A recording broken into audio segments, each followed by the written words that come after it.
Hello, everybody. What is up? Tyler here with TGameNTech, and this is the first podcast that I'm probably going to be doing semi-regularly. Can I say that word? Regularly here on this channel. And so if you're watching on YouTube, you're seeing a video of me talking into the microphone. If you're listening to this via podcast, either through TGameNTech.com or maybe on iTunes, I might try to get these on iTunes. I do not know exactly for sure, but yeah, if you're listening to them, welcome. These will each be uploaded to YouTube, at least as of now. They'll be uploaded to YouTube as a video, but you can also access the audio version on TGameNTech.com. Hopefully I can get this all figured out. And so today is Friday. Is it today Friday? It's the 22nd of March. Here, let me click. Yes, today is Friday, March 22nd, 2013. And we have a couple things up on the line today. But first, I want to even explain what this show is going to be about. This show is going to be a show that's relatively just about technology. I might do a personal show some other time later. Just interview. I don't know what I'm going to do. But as of right now, I want to go out, do a couple things in each episode. I don't know how long these are going to be. I'm recording with my Camelio X100, not my T3i, because the T3i has recording limits. This one does not. But I want to cover a couple different things in each episode. And so first up today, we have Google Keep or Evernote. And so Google Keep was recently just released. I actually have a review on it on my channel. You can check it out. If you're on TGameNTech watching, I'll put a link in the description below. If you're listening elsewhere, you can just search it up on TGameNTech's YouTube channel. And so I just got Google Keep, like I said. And for those of you who are watching via video, you can kind of see it. I can't really tell. I mean, oh yeah, the light's definitely just glaring. But Google Keep is Google's version of something like Evernote. It's task management, note management, list management, whatever you really want to call it. It's very early in its stages, I guess. It's a full release, but it's lacking some things that Evernote has. But for example, you can do regular notes, you can have to-do lists, you can do audio recordings, or you can actually listen to your audio recording. It's not just voice to text. And you can have picture notes where you can upload pictures and just tag it or whatever. And you can also search through your notes by the content or the titles of the actual notes. And so I think it's a great start. You can color code your actual notes. You can move them around through the phone. There is no iOS version as of yet. This is only for Android. So some of you iOS users might be a little bit upset about that, but I guess that's how it goes.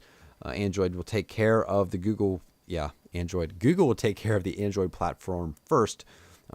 And hopefully eventually it'll go to iOS. I don't want iOS users to suffer from not being able to use Google Keep on their devices. Now, you can also get Google Keep on the desktop through Google Drive. It's drive.google.com/keep. And there you can access Google Keep as well. Now, I haven't been able to figure out how you reorganize your notes, the desktop version. I can't really move them around or anything, but I can through the app version. So I don't know if that's something they have to add in a later video, a later update or something like that. And so, but overall, I think it's a great start. I think that it has a while to go till it becomes like a full-powered, full-fledged note-taking app. But I think it's decent. Some people do still prefer Evernote because Evernote's more powerful. You can do more things. I downloaded Evernote last night and fooled around with it. I mean, I never really was a big Evernote person, but I could see why some people do like Evernote because it has a lot of cool features, and I'm sure a lot of people do make use of it. But personally, I really wasn't into the whole note-taking thing. But now with Google Keep, it's all synced with all my Google accounts and Google Drive, and I can access it on my phone, my desktop. It's definitely a lot easier for me, and I'm more inclined to use it since it's integrated in the whole Google ecosystem. And so, that's kind of my thoughts on Google Keep or Evernote. Let me know what you guys think. Do you use Google Keep? Do you use Evernote? Is Google Keep going to be enough yet to make you switch from Evernote? I know some people who have switched, like Lamar Wilson. He actually dropped Evernote a couple days ago before actually Google Keep was released. He's saying, I'm going to try to move everything to Google, and Google Keep got released, and he's happy and enjoying using it. Others like Matt from iTech224, who is also starting a podcast on his channel. I'm not trying to copy his podcast. I've been actually wanting to do a podcast, and people have been telling me for a long time to do a podcast, but and I'm just finally getting around to doing it, and he's doing one too. So I might have him on the show as through like a Google Hangout or a Skype call. I don't know, but yeah, he's also doing podcasts as well. So go check out his channel. His are being uploaded to his channel as of now. Don't know where else they'll be. And his channel is iTech224. But he's been using Evernote. I'm pretty sure he's been using Evernote, and he's going to probably still keep using Evernote. But like I said, Google Keep is a good start. Let me know what you guys think. If you're watching on YouTube, you can comment easily down below. Or if you're on TGameNTech.com, you can also comment there as well. And so next, we have the Canon T5i and the SL1. And so Canon recently just announced, actually last night, actually it wasn't last night, it was just yesterday in general, the Canon T5i, the SL1, and the SL1. Basically, the T5i is kind of like the T4i. Canon themselves said there wasn't much of a difference. So, why would you really get the T5i? And here's my deal. I have the T3i. That's what I use. And a lot of people said the T3i isn't much different from the T4i. And so now if the T5i isn't much different than the T4i, then the T3i is pretty similar to the T5i. And so that makes the Canon T3i, that's a lot of T3s and T and I's, and that makes the Canon T3i an extremely affordable DSLR. And now I would highly suggest the Canon T3i as an introductory level DSLR. I'm not a huge DSLR person. I'm not a huge camera person. I'm still learning. I still don't even know how to use all the features on my camera. I'm still learning, like I said. But I think this is going to make the Canon T3i extremely affordable, and it's definitely a good camera. I would highly suggest it if you're looking for an introductory level DSLR. And now the Canon SL1, and if you're watching this on YouTube, maybe I'll put some screenshots up of the actual size comparison they have on Engadget's website. The SL1 is kind of like a mini-bodied SLR. I'm not exactly sure what they call it. Yeah, the SL1 is the world's smallest digital SLR. SL stands for super lightweight, which seems appropriate because it's just over 14 ounces, yet it still accommodates full EOS lenses. And so any lens you can use on your Canon T3i or T4i, T5i, you can use on the SL1. And so the SL1 is a pretty substantial difference from something like the Mark 5, Mark 5D or whatever. That's embarrassing. I don't even remember the names. But the Mark 5 or the 5D and the T4i, it's much smaller than those, but it's not bigger than the M series, that EOS M series that Canon has. But it is smaller than the regular T3i, T4i. And so if you get something like the SL1 and combine it with a short lens, like a 24mm lens, or maybe even a 50mm lens, you're going to have a really nice travel camera. Now, granted, you can't zoom in with those lenses, but you could also carry the kit lens, the 18 to 55mm, if that's what it ships with. Yeah, it talks about the EFS 18 to 55mm image stabilization STM optic that ships in the box. And so you do get that as well. And so that's going to make a really nice travel camera. And honestly, as far as cameras that I'd be interested in, that what they got announced, I'd be more interested in the SL1 honestly than the T4i or the T5i, because the SL1 can become a really nice portable camera. And the T5i isn't much different from the T4i, which isn't much different than the T3i. And so if you're watching on YouTube, I'll put the links to the T3i, and well, I'll put links to everything that's available in the description. There will be Amazon links, and there goes my phone. And they will be affiliate links, so if you buy through those links, you do help out me and the channel a little bit. And so that is the Canon T5i and the SL1. Up next, we have Twitter is 7 years old.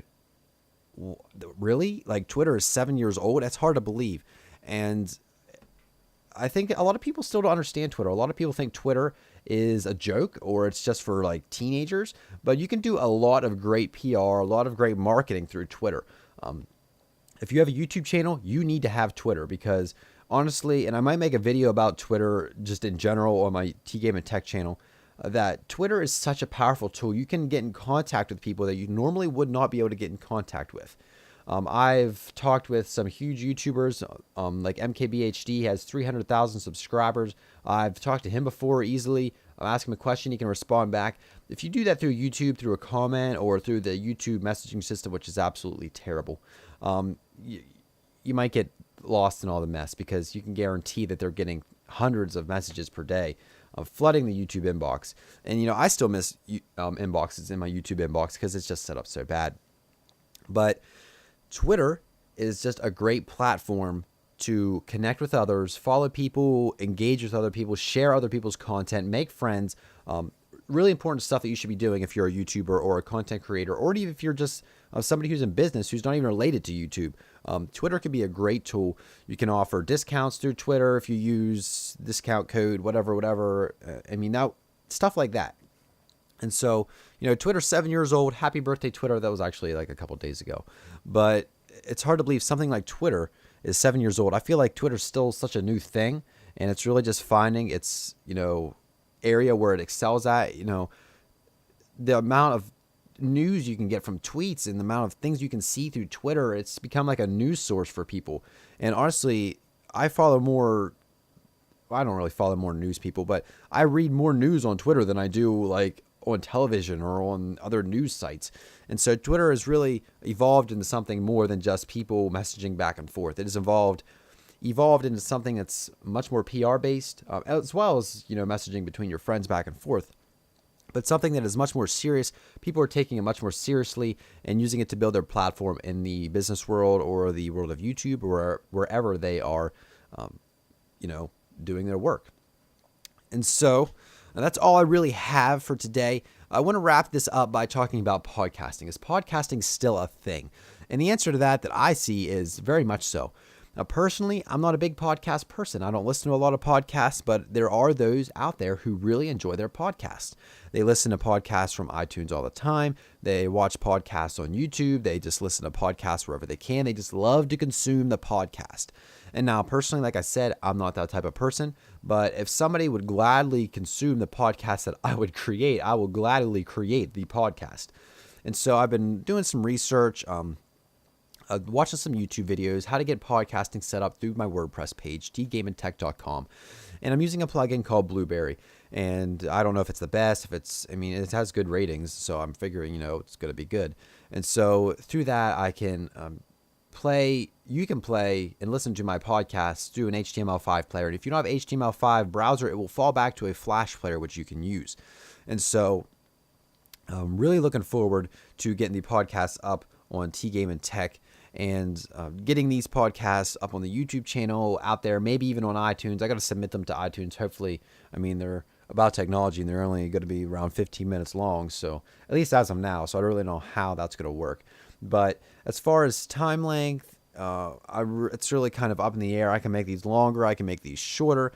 People are more apt to listen to something like a podcast a little bit longer than they would to watch a video. But you can easily watch a video as well.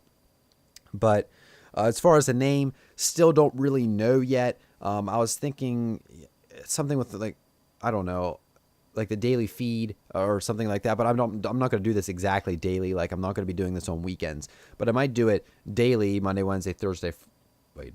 Tuesday, Wednesday, Thursday, Friday. I don't know yet. Looking for feedback. Comment down below. Let me know what you think.